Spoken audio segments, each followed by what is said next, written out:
بسم اللہ الرحمن الرحیم۔ واقعہ کربلا اسلامی تاریخ کا وہ المناک واقعہ ہے کہ جس سے ہر مسلمان کا دل لہو لہان ہو جاتا ہے۔ نبی رحمت صلی اللہ علیہ وسلم کو دار فنا سے دار بقا کی طرف رخصت ہوئے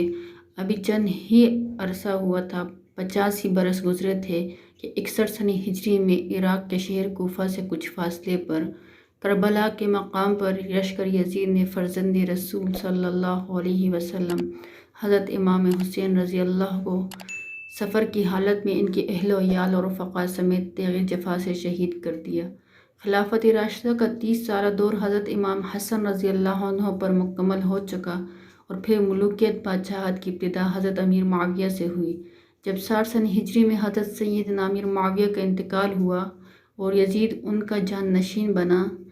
تب تخت حکومت پر بیٹھتے ہی اس کے لیے سب سے اہم مسئلہ حضرت سیدنا امام حسین، حضرت سیدنا عبداللہ بن زبیر اور حضرت سیدنا عبداللہ بن عمر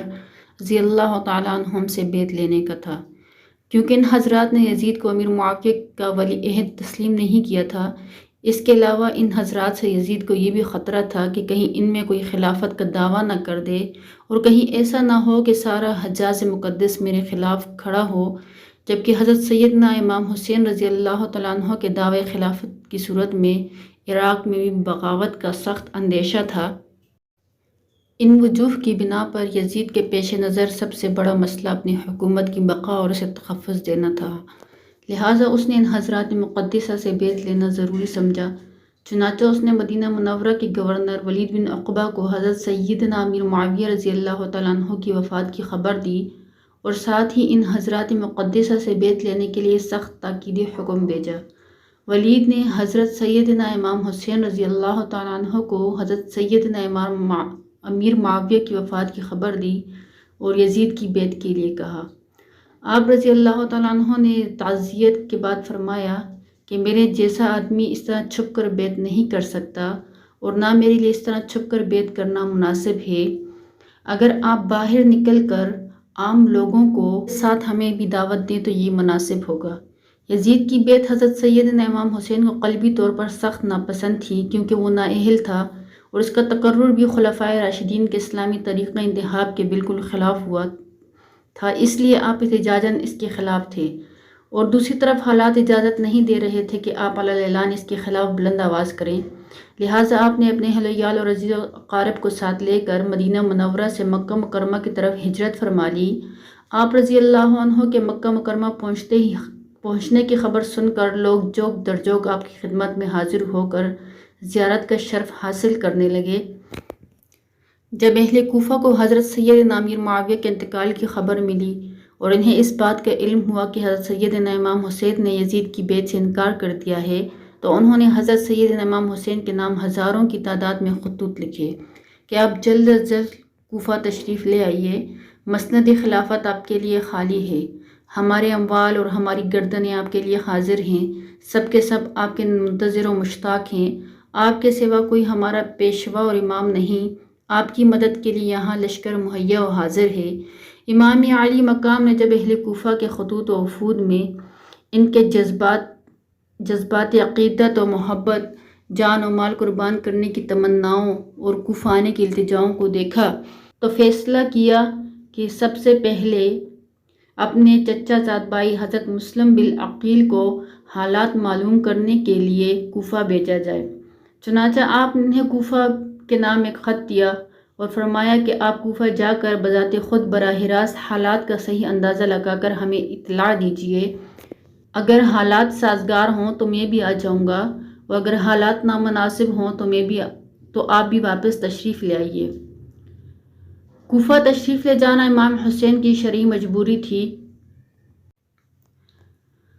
حضرت علامہ سید نعیم الدین مراد آبادی رحمۃ اللہ علیہ فرماتے ہیں کہ اگرچہ امام حسین کی شہادت کی خبر مشہور تو تھی اور کوفیوں کی بے وفائی کا علم بھی پہلے تجربہ ہو چکا تھا،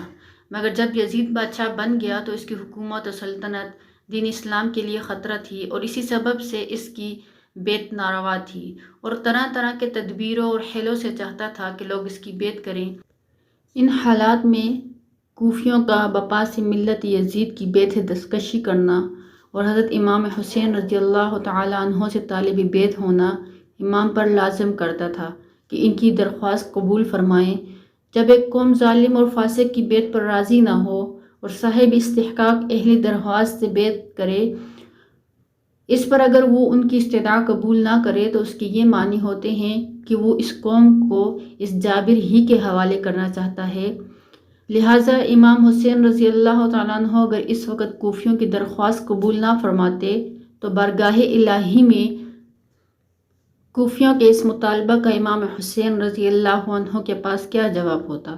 کہ ہم چند درپے ہوئے مگر امام حسین رضی اللہ عنہ بیعت کے لیے راضی نہ ہوئے، اسی لیے ہمیں یزید کے ظلم و تشدد سے مجبور ہو کر اس کی بیعت کرنا پڑی۔ اگر امام حسین رضی اللہ تعالیٰ عنہ ہاتھ بڑھاتے تو ہم ان پر جانیں فدا کرنے کے لیے حاضر تھے۔ یہ مسئلہ ایسا درپیش آیا جس کا حل بجز اس کے اور کچھ نہ تھا۔ حضرت امام حسین رضی اللہ تعالیٰ عنہ ان کی دعوت پر لبیک فرمائیں، اگرچہ اکابر صحابہ کرام حضرت ابن عباس اور حضرت ابن عمر اور حضرت جابر و حضرت ابو سعید و حضرت ابو واقد لیثی وغیرہ حضرت امام حسین کی اس رائے سے متفق نہیں تھے اور انہیں کوفیوں کے عہد و مواثیق کا اعتبار نہ تھا۔ امام حسین کی محبت اور شہادت، امام حسین رضی اللہ تعالیٰ عنہ کی شہرت ان سب کے دلوں میں اختلاج پیدا کر رہی تھی۔ گو کہ یہ یقین کرنے کی بھی کوئی وجہ نہ تھی کہ شہادت کا یہی وقت ہے اور اسی سفر میں یہ مرحلہ درپیش ہوگا، لیکن اندیشہ مانی تھا۔ حضرت امام حسین رضی اللہ تعالیٰ عنہ کے سامنے مسئلے کی یہ صورت درپیش تھی کہ اس استدعا کو رد کرنے کے لیے عذر شرعی کیا ہے۔ ادھر ایسے جلیل قدر صحابہ کرام رضی اللہ تعالیٰ عنہم کے شدید اصرار کا لحاظ، ادھر اہل کوفہ کی استدعا رد فرمانے کے لیے کوئی عذر شرعی نہ ہونا حضرت امام حسین کے لیے نہایت پیچیدہ مسئلہ تھا، جس کا حل بجز کے کچھ نظر نہ آیا کہ پہلے حضرت امام مسلم کو بھیجا جائے۔ اگر کوفیوں نے بدعہدی اور بے وفائی کی تو عذر شرعی بھی مل جائے گا، اور اگر وہ اپنے عہد پر قائم رہے تو صحابہ کرام کو تسلی دی جا سکے گی۔ چنانچہ حضرت سیدنا مسلم بن عقیل رضی اللہ عنہ نے اہل کوفہ کی بے پناہ محبت اور عقیدت کو دیکھ کر حضرت سیدنا امام حسین کی خدمت میں خط لکھ بھیجا، ہزاروں افراد نے میرے ہاتھ پر بیعت کر لی ہے اور یہاں کے سب لوگ آپ کی تشریف آوری کے منتظر ہیں، آپ فوراً تشریف لے آئیں۔ حضرت سیدنا امام حسین رضی اللہ تعالیٰ عنہ نے اس اطلاع کے بعد کوفہ جانے کا عزم صمیم کر لیا۔ ادھر کوفہ میں جو فساد برپا ہو چکا تھا اس کی آپ کو اطلاع نہیں ہوئی تھی۔ حضرت سیدنا امام حسین رضی اللہ تعالیٰ عنہ نے 3 ذی الحجہ سن 60 ہجری کو اپنے اہل بیت خدام کل 82 افراد کو ہمراہ لے کر راہ عراق اختیار فرمائی۔ راستے میں حضرت سیدنا امام حسین کو کوفیوں کی بدعہدی اور حضرت سیدنا مسلم بن عقیل کی شہادت کی خبر مل گئی تھی۔ اس پر امام حسین کی رفقا کی آراء مختلف ہوئیں اور ایک بار آپ رضی اللہ عنہ نے بھی واپسی کا قصد فرمایا، لیکن بہت گفتگو کے بعد یہی طے فرمایا سفر جاری رکھا جائے اور واپسی کا خیال ترک کر دیا جائے۔ حضرت امام حسین نے بھی اس رائے سے اتفاق کیا اور قافلہ آگے چل دیا، یہاں تک کہ حضرت سیدنا امام حسین نے کربلا میں نزول فرمایا۔ یہ محرم الحرام 61 سن ہجری کی 2 تاریخ تھی۔ آپ نے اس مقام کا نام دریافت کیا تو معلوم ہوا اس جگہ کو کربلا کہتے ہیں۔ حضرت سیدنا امام رضی اللہ عنہ کربلا سے واقف تھے اور آپ کو معلوم تھا کہ کربلا ہی وہ جگہ ہے جہاں اہل بیت رسالت کو راہ حق میں اپنے خون کی ندیاں بہانی ہوں گی۔ انہی دنوں آپ رضی اللہ عنہ کو حضور سید عالم صلی اللہ علیہ وسلم کی زیارت نصیب ہوئی۔ حضور علیہ الصلاۃ و تسلیمات نے آپ کو شہادت کی خبر دی اور آپ کے سینے مبارک پر دست اقدس رکھ کر فرمایا، اللہم آتی الحسین صبرا و اجرا، اے اللہ حسین کو صبر اور اجر دے۔ پھر ابن زیاد نے حضرت سیدنا امام حسین رضی اللہ تعالیٰ عنہ کو ایک خط لکھ بھیجا کہ یزید کی بیعت کر لیجئے۔ جب وہ خط آپ رضی اللہ عنہ کے پاس پہنچا، آپ نے اسے پڑھ کر پھینک دیا اور خط لانے والے قاصد سے فرمایا کہ اس وقت میرے پاس اس کا کوئی جواب نہیں۔ ایلچی نے آ کر اپنے زیاد کو بتایا تو جواب سن کر اپنے زیاد کا غصہ بھڑک اٹھا۔ اس نے لوگوں کو جمع کیا اور فوجیں تیار کی اور ان کو سپہ سالار عمر بن سعد کو بنایا جو ملک رے کا والی تھا۔ اولاً اس نے پہلو تہی سے کام لیا۔ اس پر ابن زیاد نے کہا کہ یا تو لڑنے کے لیے تیار ہو جاؤ یا پھر رے کی حکومت چھوڑ کر گڑھ بیٹھ جاؤ۔ ابن زیاد نے رے کی حکومت اختیار کی اور 22,000 سوار اور پیادہ لشکر لے کر نواسۂ رسول حضرت امام حسین رضی اللہ عنہ سے لڑنے چل پڑا،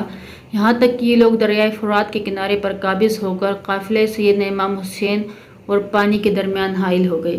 یہاں یہ کارروائی ہوئی کہ سب خیمے ایک دوسرے کے قریب کر دیے گئے، خیموں کے پیچھے خندق کھود کر اسے نرکل وغیرہ خشک لڑکیوں سے بھر دیا گیا۔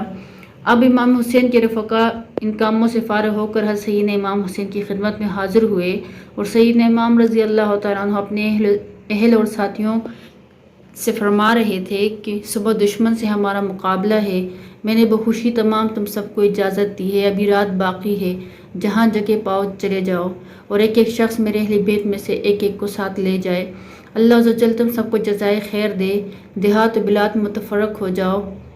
یہاں تک کہ اللہ تعالیٰ بلا ٹالے، دشمن جب مجھے پائیں گے تمہارا پیچھا نہیں کریں گے۔ یہ سن کر امام کے بھائیوں، صاحبزادوں، بھتیجوں اور عبداللہ بن جعفر کے بیٹوں نے عرض کی کہ ایسا ہم کس لیے کریں؟ اس لیے کہ آپ کے بعد زندہ رہیں، اللہ عز و جل ہمیں وہ منحوس دن نہ دکھائیں کہ آپ نہ ہوں اور ہم زندہ رہیں۔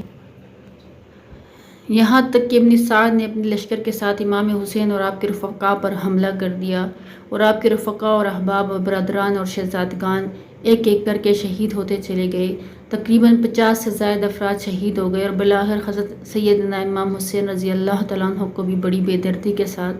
شہید کر دیا گیا۔ یزید بن معاویہ ابو خالد اموی بدبخت شخص ہے کہ جس کی پیشانی پر اہل بیت کرام علیہم رضوان کے بے گناہ قتل کا سیاہ داغ ہے۔ یہی وہ شخص ہے کہ جس پر ہر زمانے میں پوری دنیا اسلام ملامت کرتی رہی ہے اور قیامت تک اس کا نام حقارت سے لیا جائے گا۔ محرمات سے نکاح اور سود وغیرہ منہیات ممنوعات کو بھی اس بے دین نے اعلانیہ رواج دیا اور مدینہ طیبہ و مکہ مکرمہ کی بے حرمتی بھی اسی شخص نے کرائی۔